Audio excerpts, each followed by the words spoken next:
Firstly, I want to say thank you to Morehouse School of Medicine, Center of Excellence for the phenomenal and important work that you do in this area. And every time I get a chance to speak about the issues around diversity, equity, and inclusion, as well as race and anti-racism, as well as share my personal experience, I consider it a privilege to be able to do that. Next. So just in terms of what I hope to achieve today, first of all, one might say, well, he's an expert in this area. I don't consider that I'm an expert. I consider that I've got experiences both professionally and personally to help guide this discussion. I want this to be an interactive discussion because just as important is what I have to say, is also important what you have to say and how you contribute to the overall discussion. So in terms of our learning objectives, we'll take a look at defining terms related to diversity, equity, and inclusion. We'll describe the importance of integrating DEI into organizations to our daily work. One of the things that I want to happen here is for us to have something tangible that we can take with us to use in our daily interactions, both at work and once we leave work.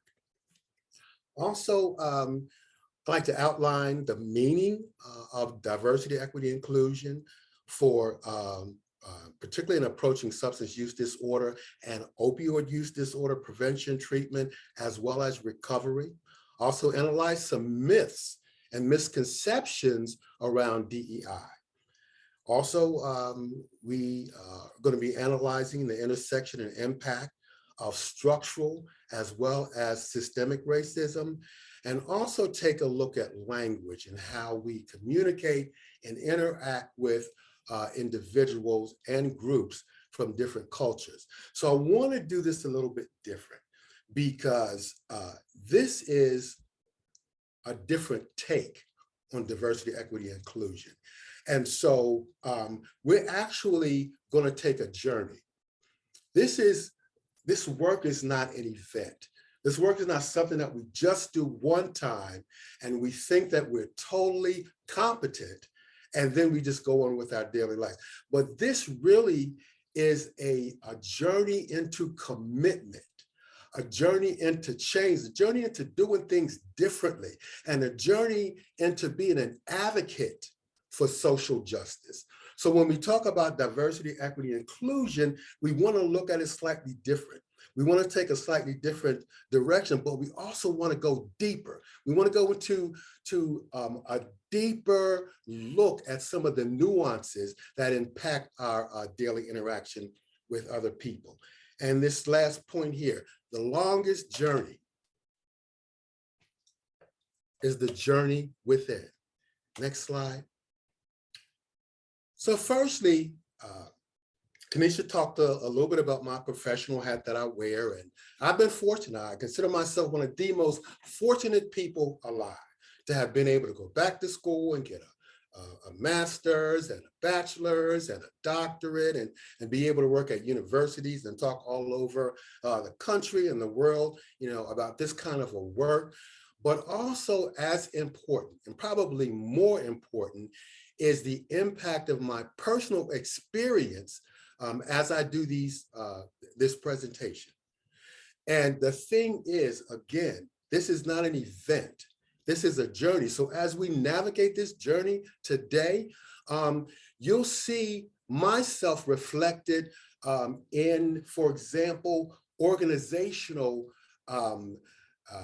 anti-racism strategies and organizational policies and procedures that move us more towards anti-racist and more inclusionary organizations.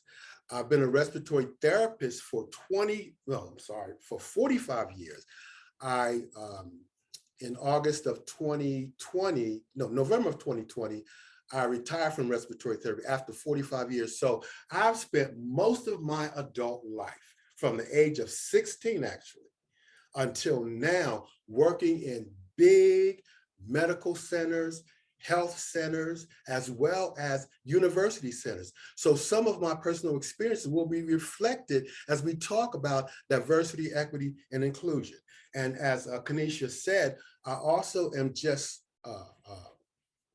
so elated to be coming up on 30 years in recovery, which means that I've seen the good, I've seen the dark, and I've seen the ugly. And some of this also will be a part of this journey as I share unapologetically my entire self, both the professional as well as the personal. So buckle up your seatbelts because this is going to be a very, very interesting ride. So let's get some contextualization here first. Let's look at the definition of what we call health. So oftentimes we used to look at health as, well, if I'm not sick, I'm healthy. But we want to expand that. What we're looking at, so for the World Health Organization defines health as a state of complete physical, mental, social, and spiritual well-being. So that really expands it from what we traditionally would think about health. And so when you look at these four circles, you'll see health encompasses physical. It encompasses the social elements that we interact with on a daily basis. It encompasses the mental aspects as well as the spiritual aspects. So as we move forward, and when we talk about health, and when we talk about the lack of health, or when we talk about health disparities, we want to center this in what we consider a more holistic approach when we're talking about health and well-being or a healthy individual. Next slide. So we talked about health. Let's talk a little bit about health inequity. So when we talk about health inequity, this really refers to those inequities, particularly in health care, that are deemed to be unfair or stemming from some form of injustice. So let's just reflect. Let's think about that for a moment. So there are certain elements, there are certain factors that impact health disparities or health inequity. One of them is stigma.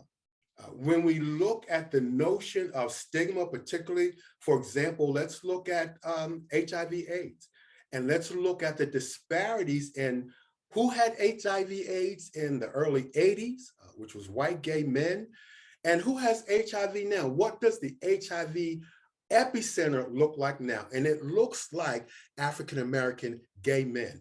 And part of what's driving that, because a lot of people will say, it's been almost 40 years. Why are we still seeing these staggering numbers in terms of HIV and AIDS? Well, we have to look at what these other social factors that drive disparities or that drive inequities. So stigma is one of them. Stigma against sexual orientation, stigma against race, these racist kinds of policies and interactions within structures, within health systems, as well as outside of health systems as well. Another element that's also driving and that drives inequity is poverty.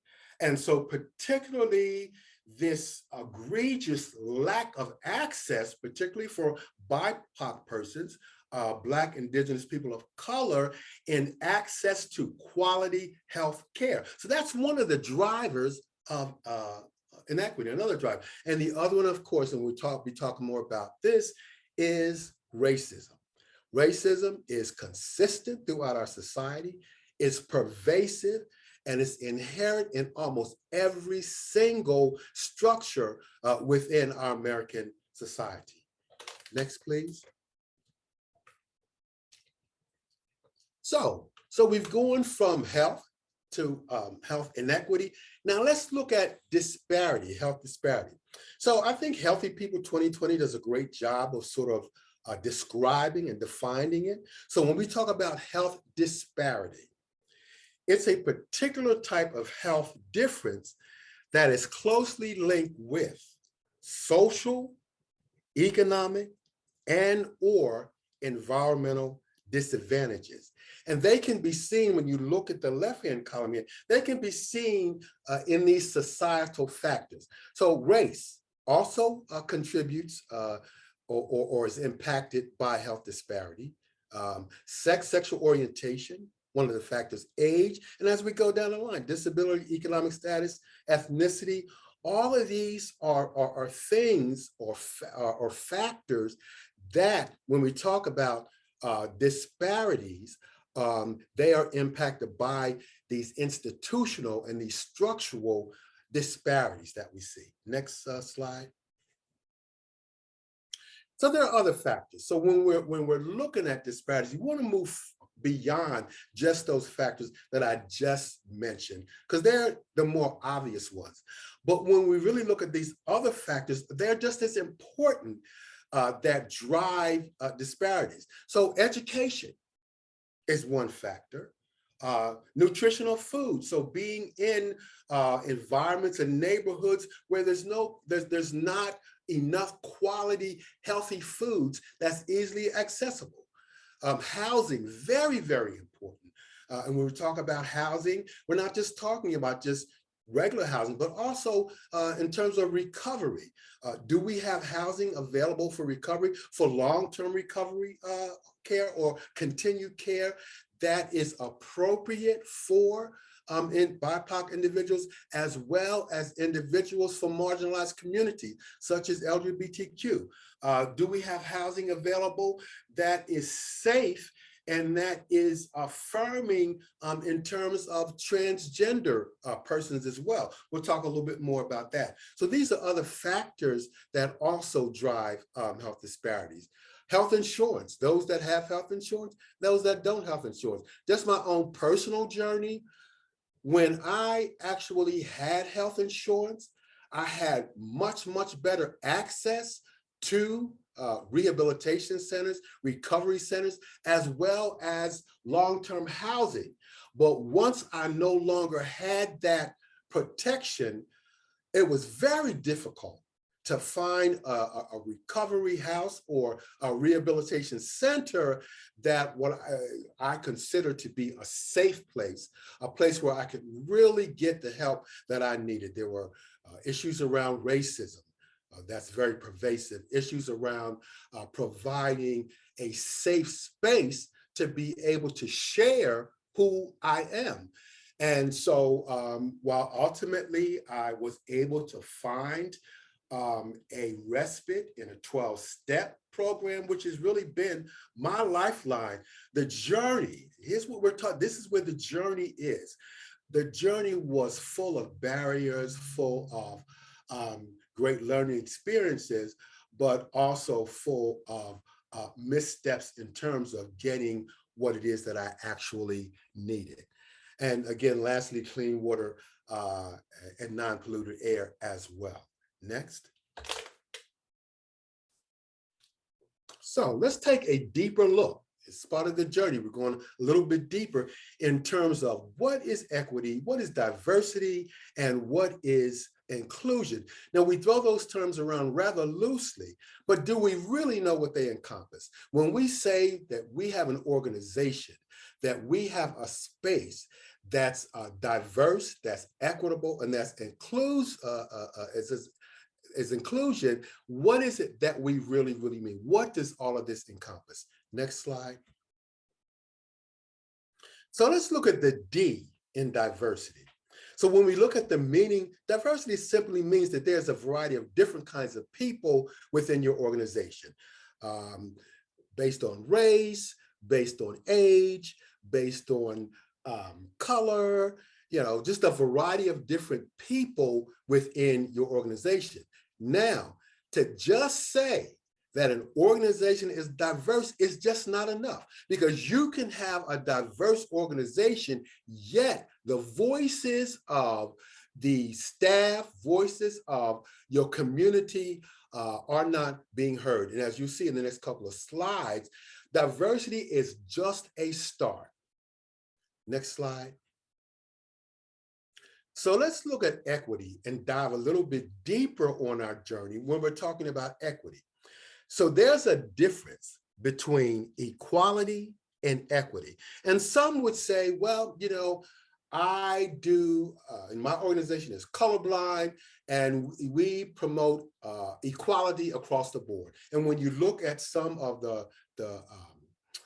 when you go for a job, it'll say that, well, this is an equal opportunity employer. But what does that mean?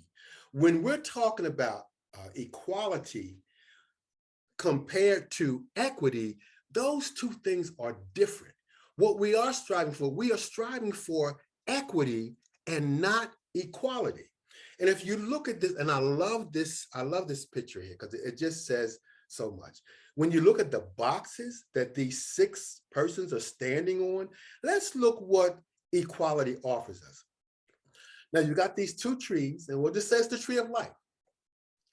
And you've got 3 people, all different sizes, that are reaching for the fruits of the tree, or fruits of life from the tree. But you'll see only one person in the equality section is able to actually reach the tree, because all of the boxes are equal. But that does not mean that everybody's getting what it is that they need. But let's, in contrast, look at equity.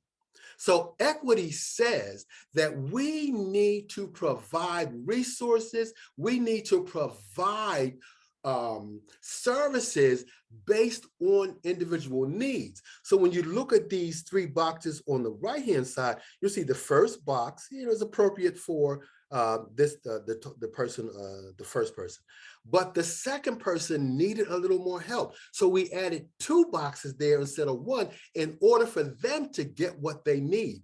And the third person, you can see in that third box, there are actually 3 boxes there. And that third person, because they were the shortest one, needed these extra layers in order to get what it is that they need. So at the end of the day, when we're talking about equity, we really are looking at what drives outcomes. What drives outcomes? In other words, are individuals getting the services that they need? And we're able to measure and see whether or not that is happening. And that's what we strive for when we talk about equity as opposed to equality. Next slide. So here's the inclusion part of the I part. So include, and this in my estimation is extremely important. One just cannot exist without the other. Inclusion says that people of color, BIPOC persons, are included as leaders, as decision makers, in addition to ensuring diverse representation. So what this says, it is a true story. So I worked for a major university in the Southeast for 8 years teaching respiratory therapy. And the university was the second largest in the state. And the university really prided itself in having a very diverse student population. And in fact, they did. It was perhaps maybe 60% persons of color, 60%. However, during graduation, and this was just the most depressing thing for me, when I looked up on the stage, the administrators, the leaders, those that were in decision-making positions on that stage were 95% white. So that says, even though you may have a diverse population, are you inclusive in terms of not just the staff, but what about your leadership? Does the leadership reflect your population that's being served? Do the administrators reflect the population that's being served? And here it is, just as important. Does your board of directors also reflect the population that's being served? These are all a part of what we mean when we say diversity, equity, and inclusion is all encompassing. It encompasses all of these elements in order for us to have a more functioning workforce or environment that we're working in. Next. And so just, I had the privilege to work for the state of Georgia in 2017. And I had the opportunity to set up the statewide response to the opioid and prescription drug overdose epidemic. And Georgia at that time had absolutely nothing in response to the epidemic, which was really, really very, very bad here in Georgia. So I was fortunate to do that. And once I left there, one of the things that I made sure was that we had elements within our strategic plan. That was the biggest thing that we had to deliver. So within that strategic plan, I made sure that we had an element there that specifically paid attention to the needs of vulnerable populations. Because oftentimes when we would set up these massive state programs, oftentimes BIPOC communities get left behind. Their voices are not heard. So I absolutely made sure that that was part of the strategic plan. And as a result, we set up these work groups. And these work groups were functional, they were ongoing, but they were made up of the community. They were the voices of the community here in Georgia. And one of the groups, committees that was set up was the Multicultural Committee, whose task was to make sure that underserved populations got the resources that they need, but also that their voices were heard in terms of what they thought they needed. So this is the inclusionary part of it. And one of the things that I think that was just so great about this needs assessment that we did is that we asked what we call the magic wand question. So we looked at these and we did focus groups and we did key informant interviews. And we asked them, what is it that you think you need if there's no cost limits, nothing like that? What do you think you need in order to be successful in your recovery journey? And I tell you, the recommendations that we got were nothing short of phenomenal. And my partners and colleagues from Kennesaw State University are the one, and I'm also part-time faculty at Kennesaw. And so we sort of implemented this research and we completed it and sent it out for publication, and we're hoping to get an answer back on that. But I'd like to bring in my colleague, Sherry Cade, who just is so phenomenal, and she helped to spearhead this research, and she's just going to talk a little bit about the recommendations that the voices of the community and what it means to have the community involved in all our endeavors, not from the back end, not after all of the major decisions have been done, but no, from the very beginning, having their voices heard. And if Ms. Cade, if you're available, we would love, and Ms. Cade, again, she's just so wonderful. She worked with us at Kennesaw, and she also now is with Regional Gateway, which is a phenomenal behavioral health organization doing some wonderful work. So if you would, just the lovely Sherry Cade, just share a little bit about these recommendations that the community made for the multicultural needs assessment. Well, good afternoon, and thank you, Dr. Bryant. It's an honor to be here to discuss diversity, equity, and inclusion, and provide a great example of this in action. So what I want to share with you, and Dr. Bryant has spoken a little bit about this, is what took place during a critical time when Georgia was intentionally addressing the opioid epidemic by developing the task force that Dr. Bryant led, that was facilitated by DPH and driven by stakeholders throughout Georgia.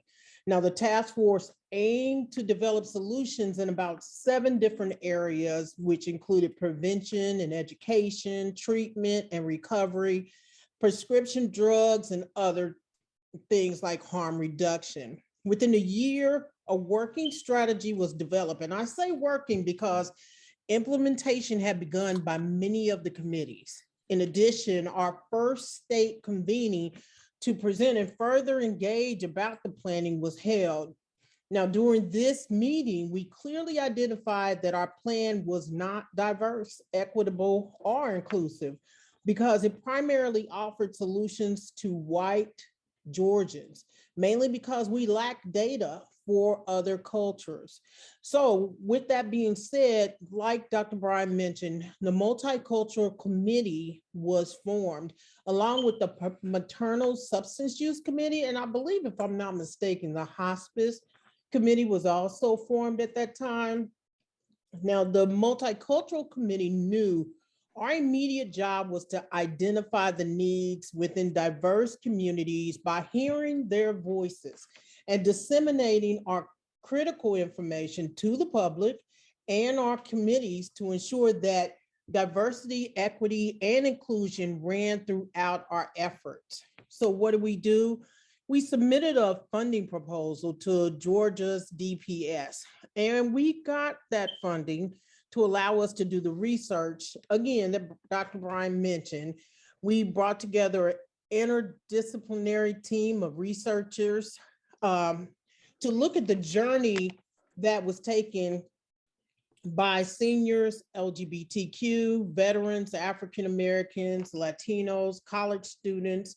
And we did this by hosting focus groups and interviewing key informants. We looked at the starting points. We were able to identify changes after the first consumption. We also identified actions taken, what help they sought, how that experience was, and when getting help, and then the magic wand question. That's what we were waiting to get to. And like he stated, the magic wand question was really important because we asked them, what would you do? What would you see as an answer to opioid and other substance use within your community? And one of the great things that came up was stigma. Another thing that caught our eye or caught our ear was in the area of housing. It was one gentleman spoke to us in the transgender community about how the lack of housing affected their decision making.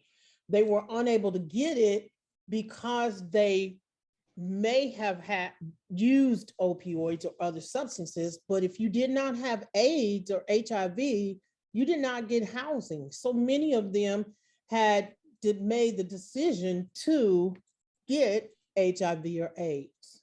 Okay, so that's something that they needed to know, that we needed to know.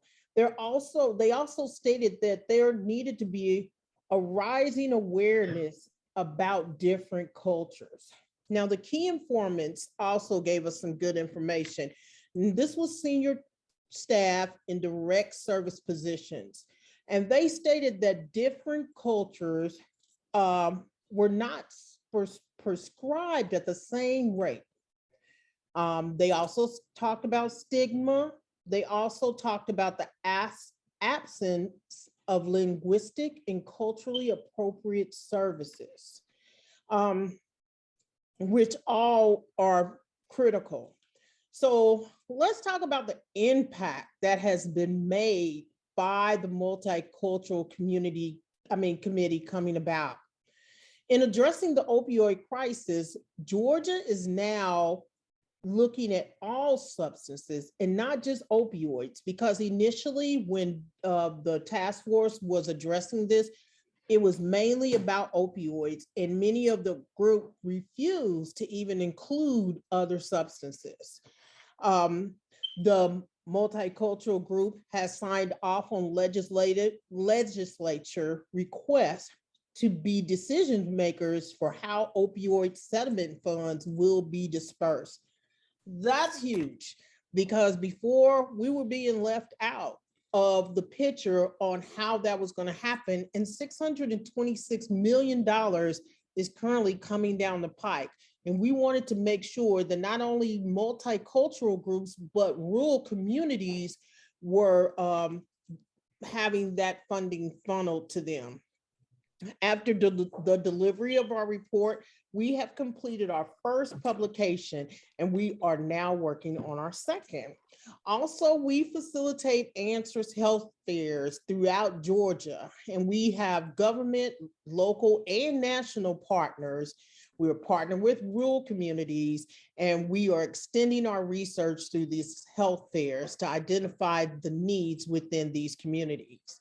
Now, I've already put it up in the information in the chat box, Dr. Bryant. For more information regarding the multicultural committee, you can email us at info@gatewayregionalcouncil.org.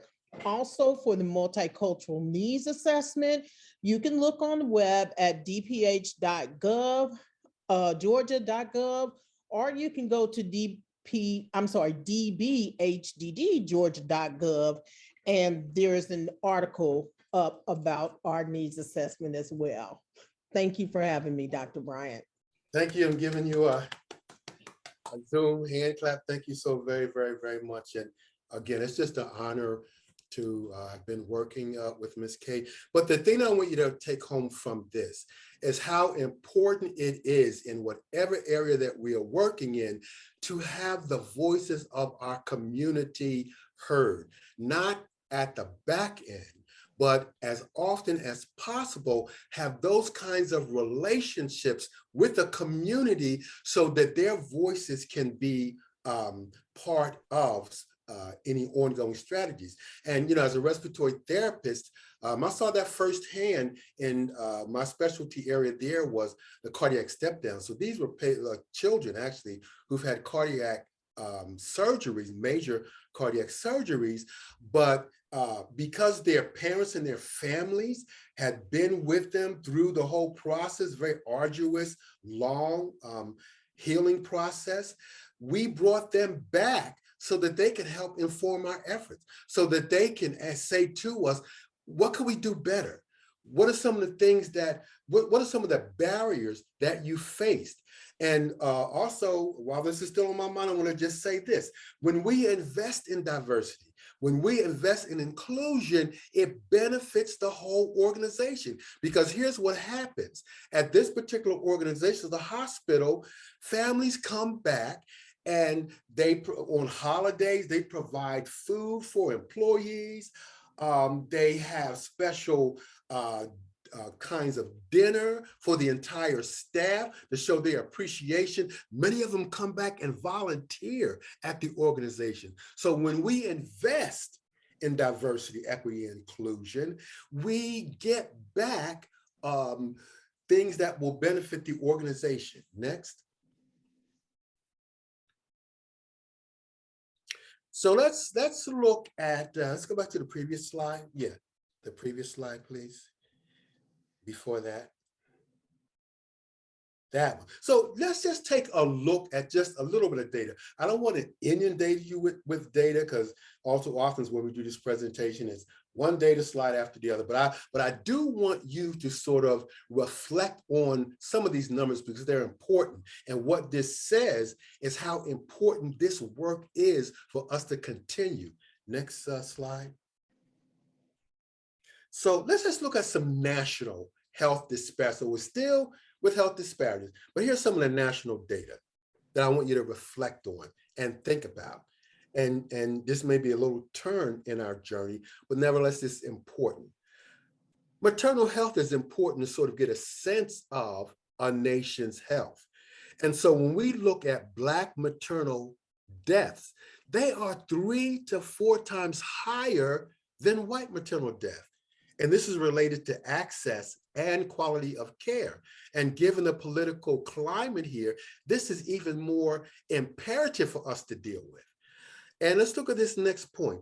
Infant mortality rate, when we look at it and compare it to whites, in terms of Blacks, 11 out of 1,000 live births in Black babies, and only 5 out of 1,000 live births in white babies. That's a stark disparity. And then we have to ask ourselves the question, why is that? Well, look at some of those things that I mentioned earlier. Those are some of the drivers: stigma, lack of access. These things are the drivers of these health disparities. And so let's look at this last one. And particularly, I want to look at this last point. So Black people are 1.5 times less likely to have health insurance, less likely, 1.5 compared to whites. And when we look at this last point, we also have higher rates of chronic diseases, such as diabetes asthma, and HIV and AIDS. And let me just say this, back to HIV and AIDS, because it's important that when we look at the statistics from the Center for Disease Control, they say that 1 in 2 Black gay men will get HIV within their lifetimes if there's not some intervention that helps defray that. That's startling. That's stark. 1 in 2 persons, Black gay men, will come down with HIV within their lifetime if we don't do something. And in my estimation, I think that's an emergency. Next slide. So here's the big elephant in the room, our criminal justice system. We cannot have a presentation on DEI without talking about this societal cancer that affects almost all of us, either directly or indirectly. And it suffices to say that America criminalizes and jails more people than anybody else in the world. Even its second closest country, which is Salvador, is way, way behind the United States. So we have to ask ourselves the question, why is it that we are incarcerating so many people, and a majority of those people are in for, not only are they BIPOC persons, but they're in for some drug related situation. And so that's something that we have to do something about, something that needs to be addressed. And when we look at, let's look at some of the 2017 statistics. Black and African-American men and women represent 12% of the adult population. So we are 12%, but 33% of the sentenced prison population.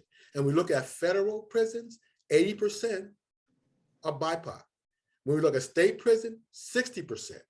These numbers are startling, but they're also very strategic. And when we look at, for example, Latinx represents 16% of the general population and 23% of the incarcerated population. So much of this has to do what is quote unquote called the war on drugs that was initiated by Richard Nixon. Next slide.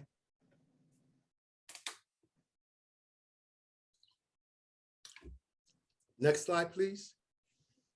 So let's just take a moment to kind of reflect back into 1970s. A lot of you were not around back then, but I was. As a matter of fact, in 1970s, I was a young thing back then. I think I was in my 20s, and yeah. But I knew about this war on drugs, and so the war on drugs had very little to do with drugs, as you know, implemented during the Nixon years.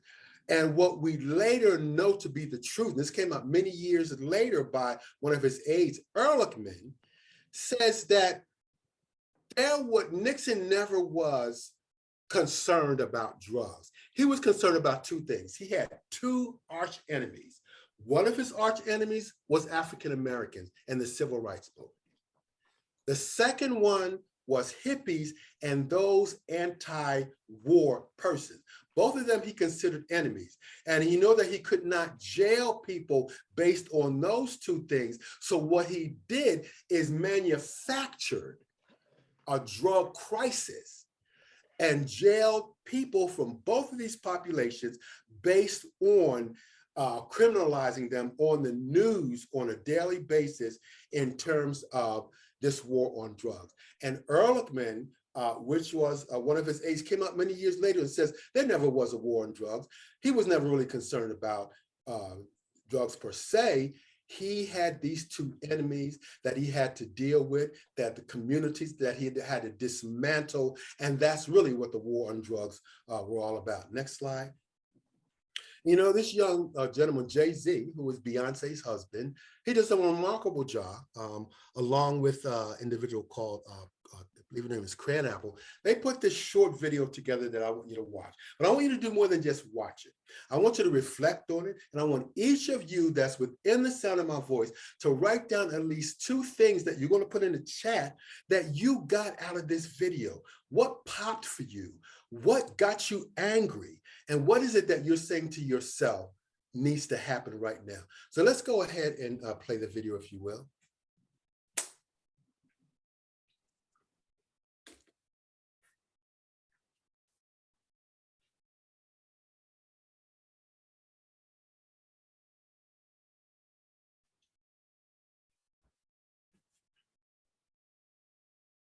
I don't think we're able to hear the sound of the video, Corey.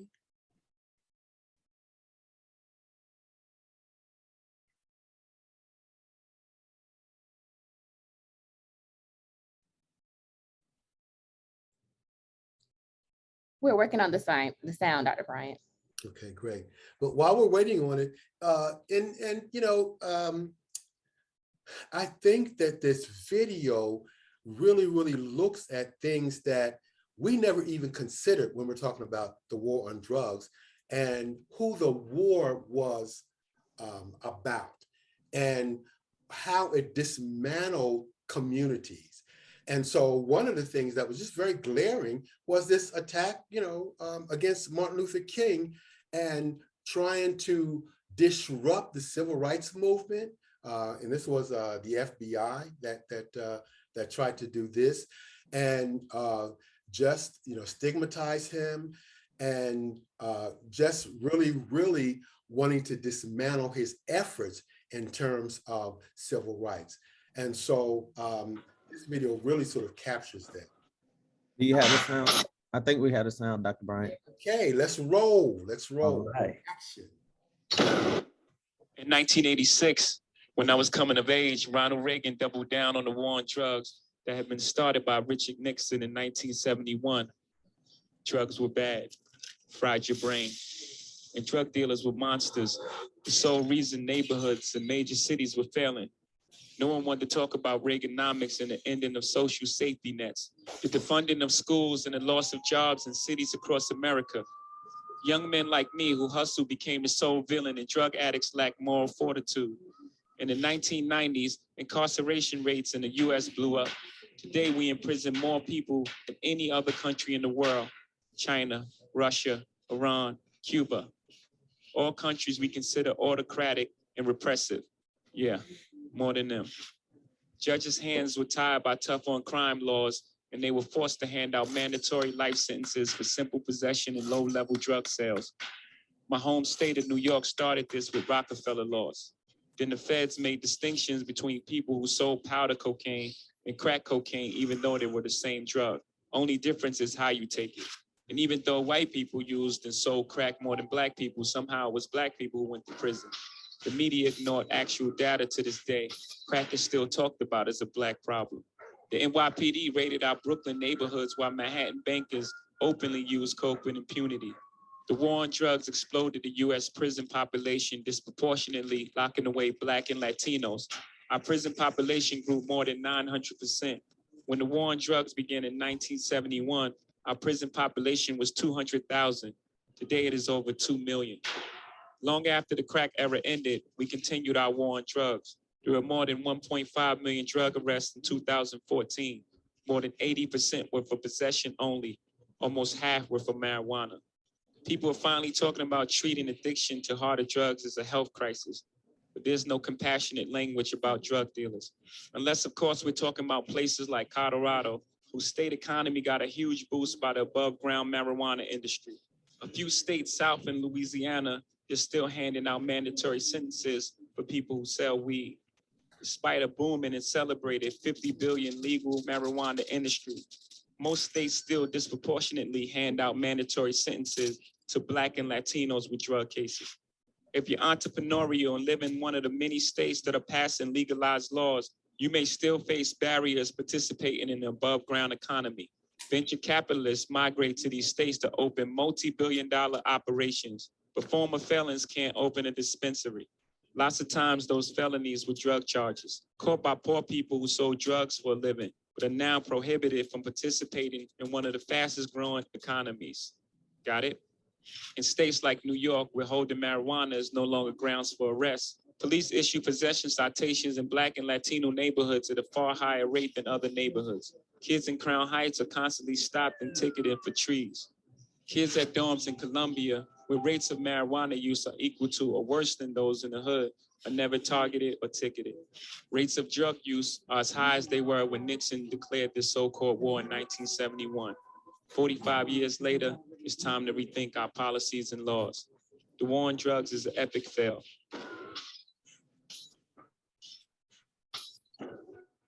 Next slide.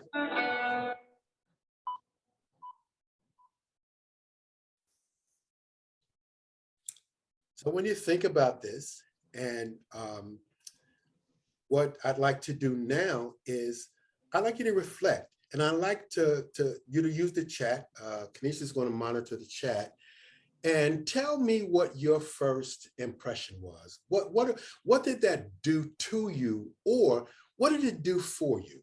And so this is the part of the journey where we just stop in our tracks. We just stop and we reflect on the meaning of something as powerful as one of the greatest hip hop artists of all time is telling us exactly what this has done to our community. And I see from Lisa, Jay-Z knows that labeling the most vulnerable as the other, didn't get that whole thing. Did you catch that, Kanisha? Yes. She said Jay-Z knows that labeling the most vulnerable as the other is a classic technique used by the empowered to keep the masses redirecting their frustrating and outrage towards an easily identifiable group that can hurt those empowered. Those empowered disempower the vulnerable and redirect the area of the majority towards the population through a manicured war on drugs. Absolutely, that's powerful. That's your voice. That's your voice, and certainly I think that statement reflects exactly my sentiments about this video as well. Anything else that popped up for you, Kanisha, in the chat? Mark Johnson said a life sentence for possession, crack sentences higher than powder cocaine. Absolutely, absolutely. And Felicia said sadness and anger that these issues still exist. Absolutely. And you know, the thing that stood out for me is how in some states we are being ticketed and sometimes thrown in jail for possession of marijuana, while in other states they're making billions as legal marijuana. And just that contrast. And the important thing to also understand, because we'll be talking a little bit about policy as well. It's one thing to have policy, but it's another thing to look at who those policies are most geared towards. So you can say a policy is equitable across the board, but when there's over-policing in BIPOC communities, when you look at who's reflected in the criminal justice system for the same substance use among African Americans, BIPOC communities is relatively the same as whites, but we are reflected in terms of who gets penalized. Okay, let's move on. Next slide, please. Thank you for that. Thank you for that. So let's take a look at the opioid epidemic. And I wanted to put that in here so we could see the contrast between the response for the crack epidemic versus the response for the opioid epidemic. And so one of the things that I saw firsthand in doing this multicultural study, as well as the statewide strategic plan, the conversation and the discourse in terms of the opioid epidemic is white. It's white, middle class, usually rural persons. So the conversation about opioids in other communities and BIPOC communities have been almost non-existent. The response to the crack epidemic and the heroin epidemic of the 70s is mostly lock them up, lock them up, lock them up. And that's how you see this overrepresentation of BIPOC communities incarcerated. But the response to the opioid epidemic was so different. And this is what we're talking about when we say these disparities. And so the president got on television at that time and said that the opioid epidemic is a public health emergency. So once one says that from the highest office, the entire discourse changes, the entire tone changes. You didn't see white men on the evening news on a daily basis as criminals based on the opioid epidemic. No, what you saw was more resources being geared towards this community. And you've seen even access to healthcare being more accessible to whites than African American. And here's the other thing when we look at the opioid epidemic. So we would wonder why it is that the epidemic, when we talk about the phases of the epidemic, it's mostly white and not, for example, African Americans. Well, one of the reasons is racism within the medical institution, because doctors did not consider pain from African Americans as serious as pain from whites. So in other words, many physicians felt like we could tolerate more pain, so therefore we didn't need as much opioid prescribing as the white community. And so that's why you see this difference in prevalence in the opioid epidemic and who actually got addicted to these substances. And that's where it started, the underprescribing of opioids for pain in the African-American community. But what happened with that is that since the conversation is mostly geared towards whites, the incidence of the opioid epidemic has been escalating dramatically within the Black community as well as in the LGBT community as well. So if we haven't learned anything else from the HIV/AIDS epidemic, if you do not include all communities within a response, ultimately the face of that community will change. Next. So let's, and I'm not going to spend too much on this slide, but let's look at the disparities just in terms of opioid use disorder. And the thing that stands out here is the treatment. So the opioid epidemic probably is one of the only substances where we have medical treatment available. So we've got medications like buprenorphine, which we call medication for addiction treatment. And here it is, the medication is very, very effective. Usually done within, offices, medical offices, and these clients are given it, based on that. And the other one is methadone. And of course, we know methadone, we've heard about it, methadone clinics, and we see some of them in our neighborhood. And those are relatively stigmatized, some of them as well. But the thing is, there is a disparity between who gets methadone and who gets buprenorphine. And normally African Americans are pushed towards methadone again, and you see this, the whole just arrangements and how methadone is delivered is totally different than having, let's say, buprenorphine within a private doctor's office. So you see that there's a disparity in who gets whites are moved more towards buprenorphine, while Blacks and BIPOC persons are moved more towards methadone. Next slide, please. So, and again, just sort of this all culminating into what we call social determinants of health. And basically, just in terms of defining what we mean by social determinants of health, this is the complex, integrated, and overlapping social structures. So we're back again at structures, at institutions, at those societal kinds of forces that inherently are racist. So, and it also includes policies and economic systems. So we're talking about system here, including the social and physical environment, health service structures, societal structures that are responsible for most inequities.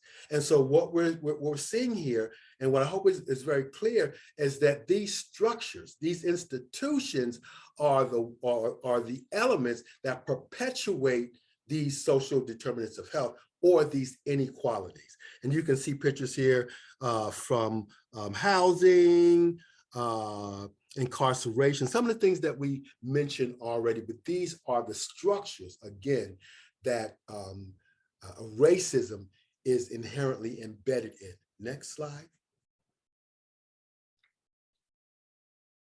So why is race so critical? Why are we even sort of talking about race at the level that we're talking about? And one thing from that previous slide that's very clear, race really is integrated in almost all of our systems in one way or another. Next slide.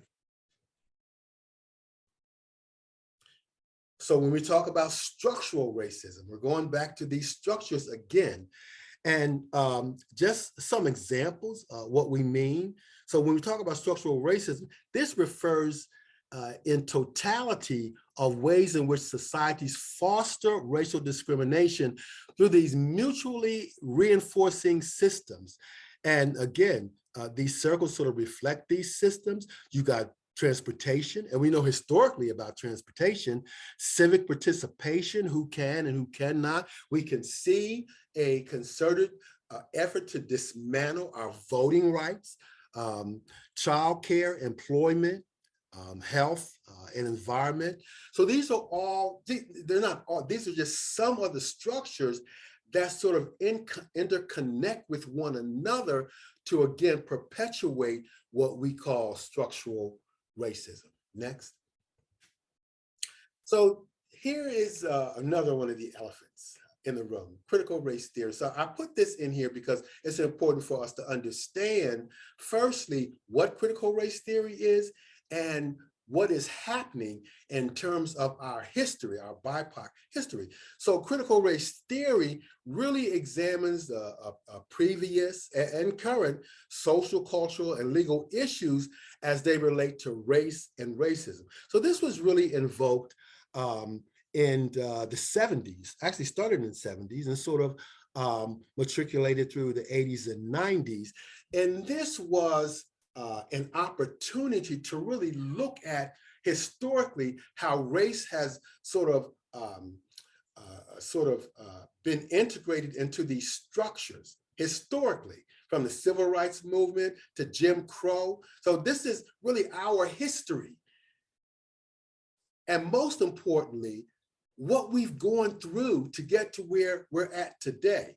The problem here is that critical race theory is being dismantled as we speak. So in other words, they feel that we should not be teaching our history in classes because it makes white children feel uncomfortable. And so what we've gone through, again, the horrific things as a people that we've gone through is threatened to be not only silenced, but wiped away. And politicians have taken this concept of critical race theory, they've reshaped it and used it for bad, used it as something that should not be, not just in our school system, but also in higher education as well. So it really is attempting to be dismantled from education altogether. And in my estimation, if we do not remember our history, then we are doomed to repeat the mistakes of the past. And so this is what we're looking at. Next slide. This young lady, she's just a phenomenal person. Michelle Alexander, she really has a book out called The New Jim Crow. And she just articulates this so phenomenally. And take a listen to her. And I want you to reflect as well, as you did before, on what, this is a very short video, but what are you getting out of this? What is she saying that really pops for you? You can go ahead and play the video.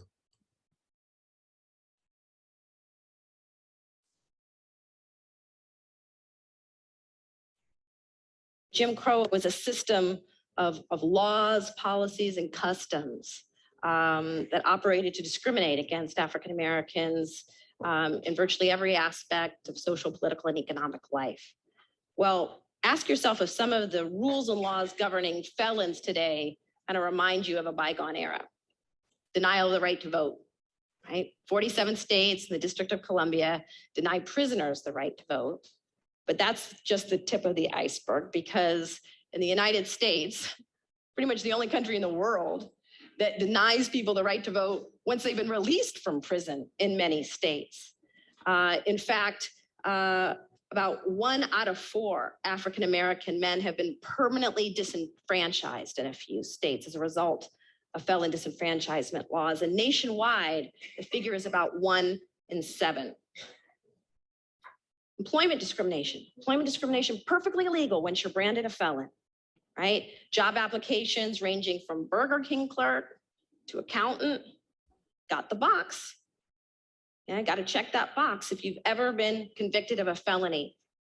Thousands of professional licenses are off limits to people who are labeled felons. In some states, you can't even get a license to be a barber if you've been convicted of a felony, right? Housing discrimination, perfectly legal. You know, back in the Jim Crow era was the era of racially restrictive covenants, right? Well, today, you can be discriminated against on the basis of your criminal history. In fact, public housing is off limits to you for a minimum of 5 years. Minimum of 5 years if you've been convicted of a felony. So here you are, newly released from prison, right? No money, no job. Public housing is off limits to you. Private landlords are free to discriminate against you. And you know, your mother, aunt, sister, girlfriend who lives in public housing, well, she risks eviction by housing you, allowing you to stay in the apartment, right? So what are these folks to do? No job, can't find a place to stay, right? What are they expected to do? Well, they're actually expected to pay thousands of dollars in fees and fines. Following the collapse of slavery, you know, Black men were routinely arrested for extremely minor crimes like loitering or vagrancy, right? They were arrested and sent to work on plantations through a program known as kind of convict leasing, right? The idea was that they had to earn their freedom, but the catch was they could never earn enough to pay back the costs of their shelter and their food and their clothing. And so they remained in perpetual servitude, a system that some have called worse than slavery, right? Well, today we have a similar system. Even if a former prisoner manages to get a job, you're one of the lucky few who manages to get a job, up to 100% of your wages can be garnished to pay back the cost of your imprisonment, to pay back fees, fines, and court costs, to pay back accumulated child support while you were in prison. So here you're one of the lucky few, you get a job, up to 100% of your wages can be garnished. What is the system designed to do? Right? Put you right back in prison. In fact, that is what happens about 70% of the time. Within 3 years, 70% of released prisoners are returned. And in fact, the majority of those who are returned within a few months, because the hurdles, the barriers to just making it on the outside are so extreme. Public benefits. Don't expect even to be fed if you have a drug felony. Discrimination is perfectly legal against those who've been labeled felons in public benefits. In fact, if you're a drug felon, you're ineligible for food stamps for the rest of your life, thanks to President Clinton. Even if you're a pregnant woman, someone with HIV or AIDS, basic food stamps off limits to you for the rest of your life. Exclusion from jury service. Of course, one of the hallmarks of the Jim Crow era were the all-white juries, particularly in the South.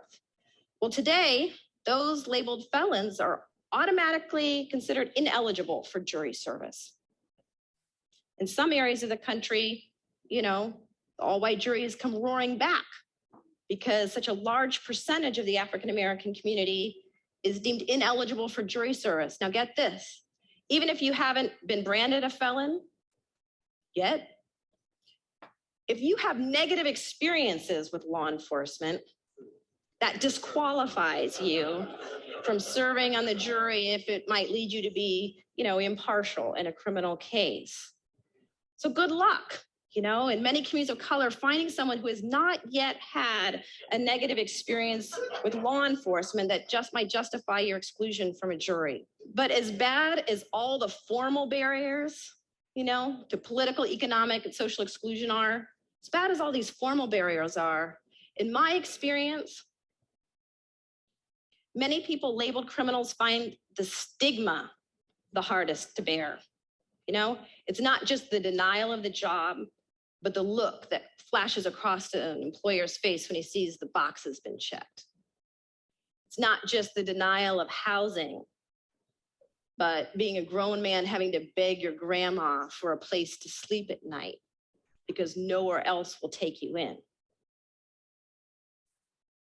So I want to reflect on that for a moment. That was powerful. And again, Dr. Alexander just does a wonderful job, I think, of just articulating the problem.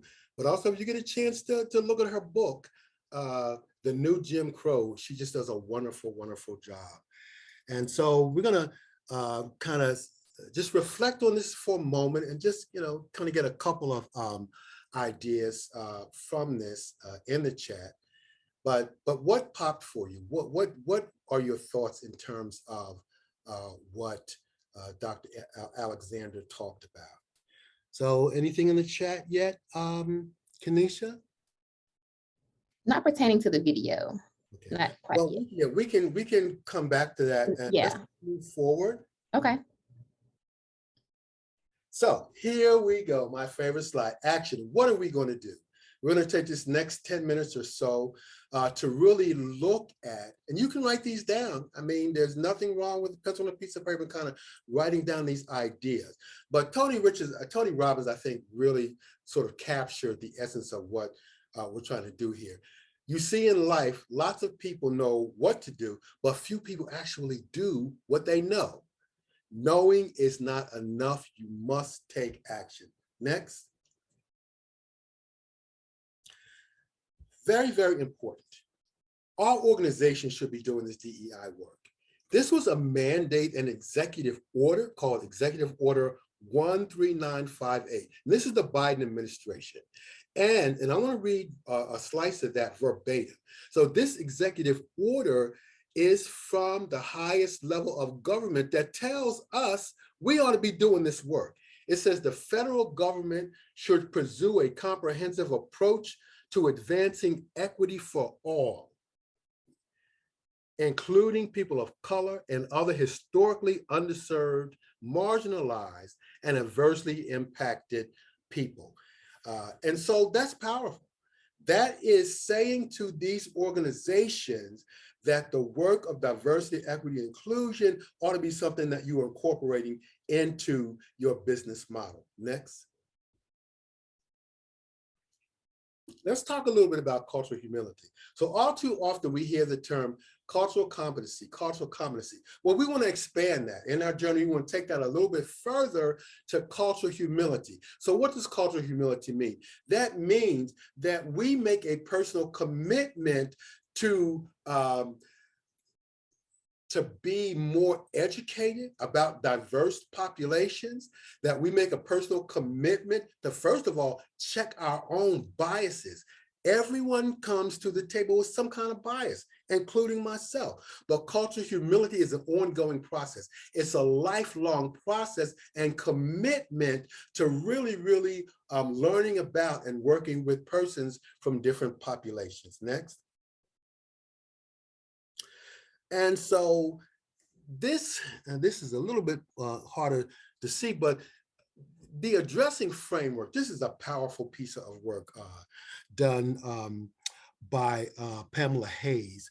And she looks, this is something that we can do within our own organization to, number one, begin to address our own biases. But she notes 10 different areas that we come in contact with on a daily basis in our work environment. Cultural influences include age, developmental disabilities,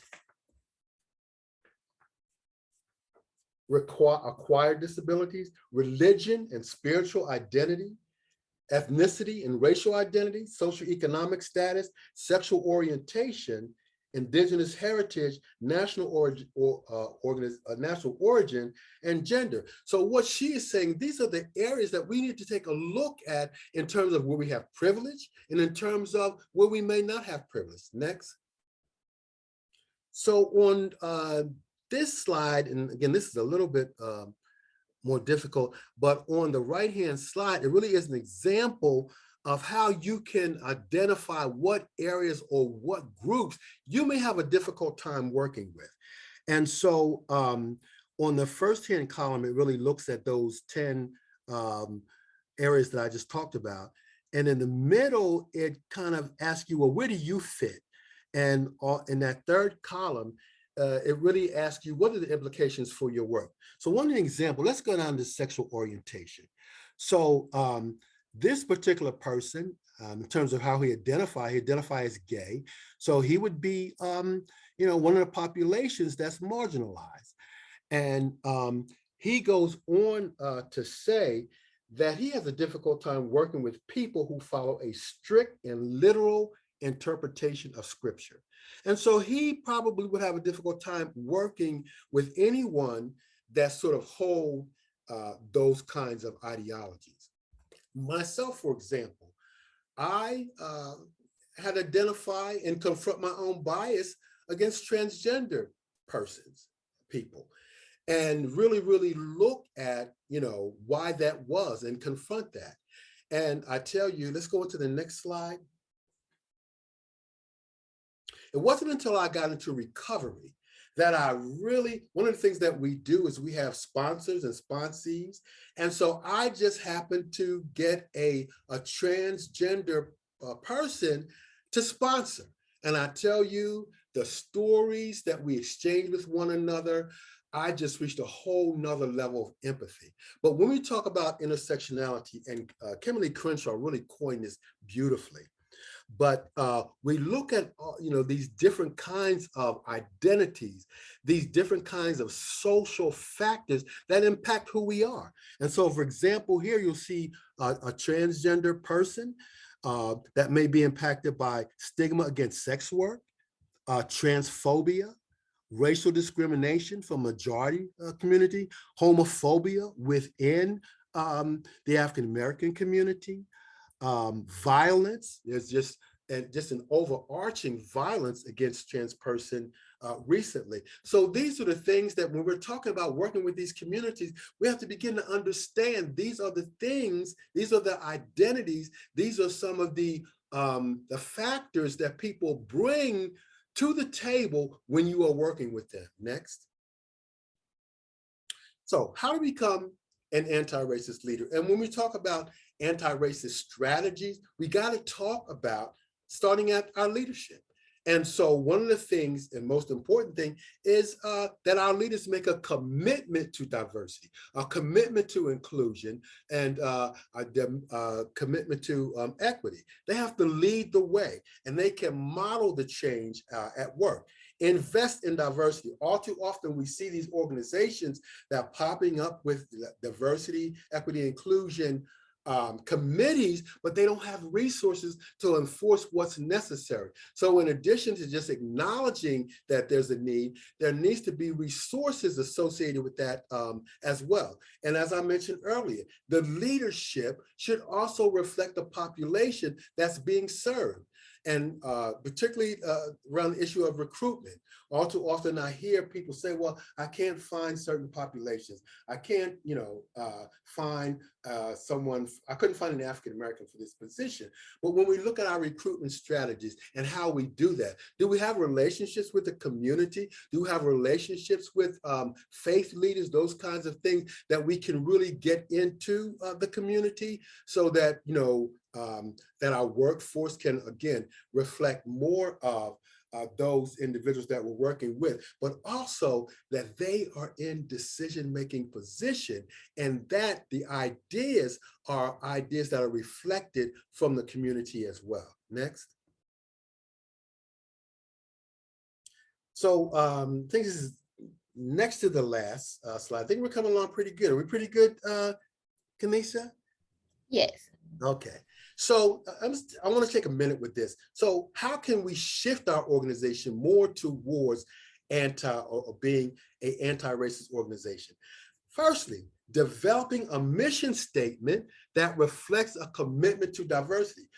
Oftentimes what your mission statement, it says what you're about. It says what you stand for. So if you have inclusive language within your mission statement, that says a whole lot, because oftentimes the first thing that people see when they are accessing your services, they'll look at your website and they'll look at your mission statement as reflected on your website. Do the images on your website also reflect BIPOC persons of color? Does your benefit coverage also cover not just for heterosexual partners and family, but do they also reflect for same gender loving populations as well? So those are some of the things that as an organization we can begin to do to be more inclusive and more diverse. Looking at our hiring practices, how do we do that? Are there creative strategies that we need to invoke so that we're able to attract more individuals in making our organizations more diverse? And this last point, diversity and inclusion department, again, with the authority and resources to implement changes. Next. And I wanted to put this in because this is one of the things that we can do to begin to change our language to be more respectful of individuals from different cultures. So for example, the LGBT community, when referring to this community, there's stigmatized language, but there's also affirming language. And we want to change from stigmatized language to being an organization that's reflective of more affirming language. So just for example, instead of using the term homosexual, we use the term gay people. Instead of using the term BSSM, which is Black men have sex with men, we want to change to a language that's more respectful and inclusive of the Black gay community, which could be same gender loving. When we're talking about transgender person, we, instead of using the term tranny, we use the term transgender without the ED on the end of it. TRANSGEND, or transgender people, person-centered. And so we can just see how just changing our language goes a long way in addressing different cultures and addressing populations in a more respectful way. Next.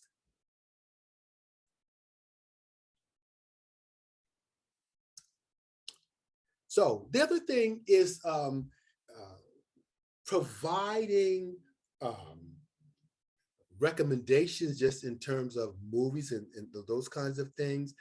And really, let's go back to the other one before we go to this one. Okay, well, we can move forward. But the point that I'm making here is to really, when we're talking about being more inclusive in our organization, looking for Black-led works where it's not just that the actors and actresses are all Black, but who are the writers and the producers that reflect the work of the Black experience. And Judah and the Messiah did a wonderful job of doing that. Next slide. Oh, before we go, and the other thing, the United States versus Billie Holiday. Wonderful depiction historically of things that we just never knew. I never knew what strange fruit really meant until I saw that movie, until I saw her driving on a bus to a concert, Billie Holiday. And when she looked on the side, she saw Black bodies hanging from trees. And that's what that was all about. And I just never knew that. So really looking at Black work that really reflects our experience as seen through our eyes. Next slide.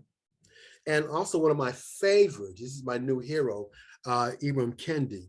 And these are just some short video recommendations, but he does a wonderful job of really providing anti-racist strategies. He also has a book out that's really, really good. And other people like Vernon Myers and Austin Channing that also have TED Talks as well as these short videos. Next.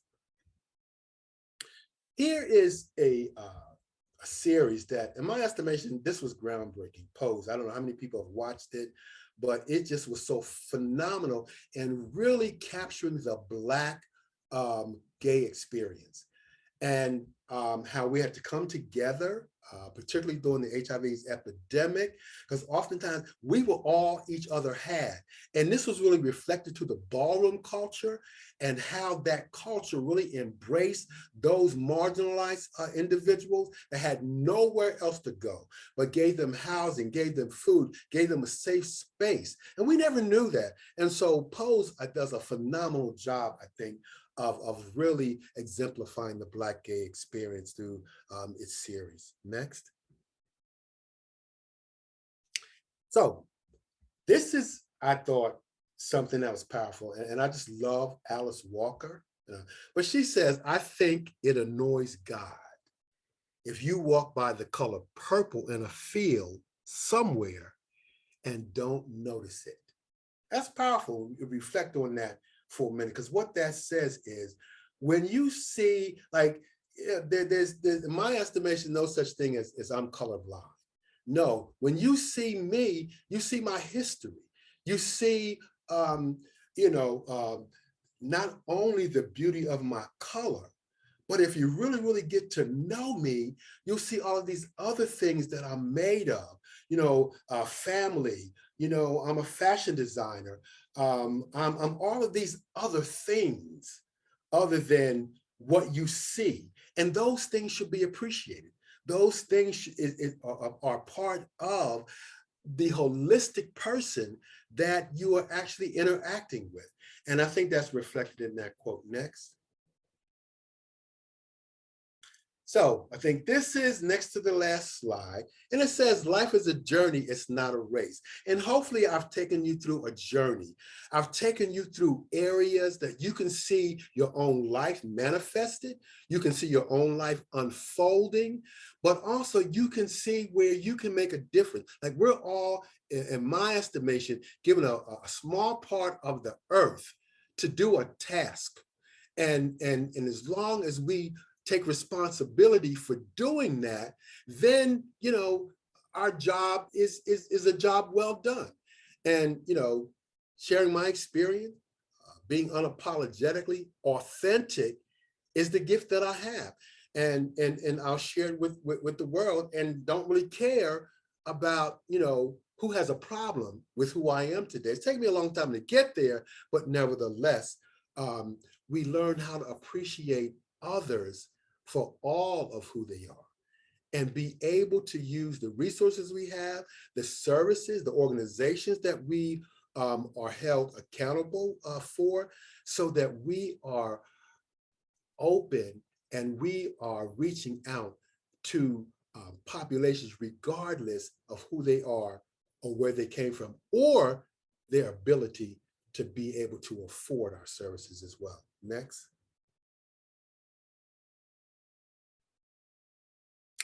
So here's my information. I'll make the slides available to you all. Kennesaw State University, that's my telephone number. Call me anytime. If you like this presentation to be done at your organization or somewhere else, feel free, because that's what I do. And lastly, next. So questions. So we do have time for questions. We got about a little more than about 5 minutes or so for questions. So we can open it up for questions. Thank you so very, very much. So Kanisha, any questions in the chat or anyone that wants to come off of mute and ask a question?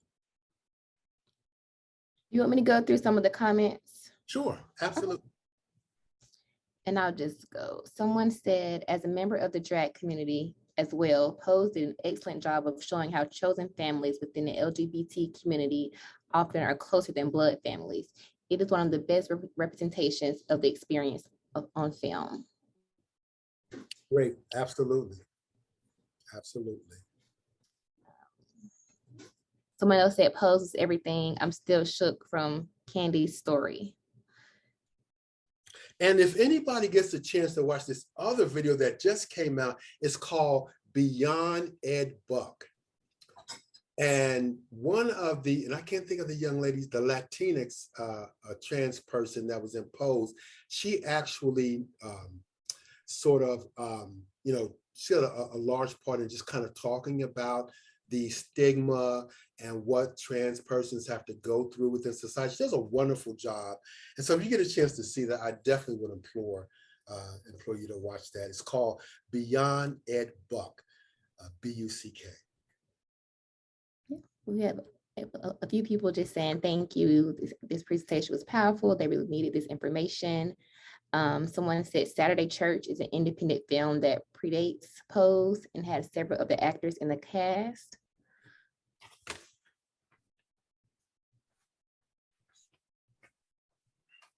Someone said this presentation has been amazing. Thank you for being unapologetically you. Thank you. Thank you for allowing me to do that. Thank you. Thank you. And so I guess, it's that hour, and thank you for your input. This has just been phenomenal. I just want to leave you with a quote by Martin Luther King as he sat in the Birmingham jail cell. So he goes on to say, in a real sense, all life is interrelated. All men are caught in an inescapable network of mutuality, tied in a single garment of destiny. Whatever affects one directly affects all indirectly.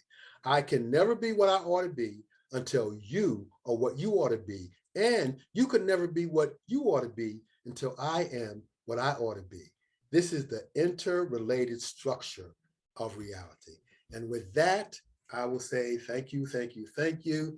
Kanisha, thank you, and thank the African American Center of Excellence.